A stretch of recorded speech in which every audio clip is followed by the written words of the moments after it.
வணக்கம் மக்களே. சோளக்காட்டில் ஓரளவுக்கு நல்லாவே விளைச்சல் வந்திருக்குன்னு சொல்லலாம் அந்த வருஷம்.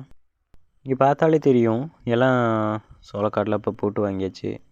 கொஞ்சம் நல்லா அறுத்துருவோம். ஆனால் இப்போதைக்கு தான் குருவியெல்லாம் நிறைய வந்து சாப்பிட ஆரம்பிச்சிருக்கு. பரவாயில்ல காய்ஸ், குருவி மேய்ஞ்சிட்டு போகுது, அது மேய்ஞ்ச மீதி தானே நமக்கு அப்படின்னு அயலான் பட சிவகார்த்தி சார் மாதிரி சோளம் நம்ம எங்கங்க. இதோ பாருங்களேன், சோளம் ஓரளவுக்கு நல்லா தான் வச்சுருக்கு. ஆனால் குருவி எல்லாம் மேய்ஞ்சிட்டு போயிட்டா அப்புறம் எப்படி?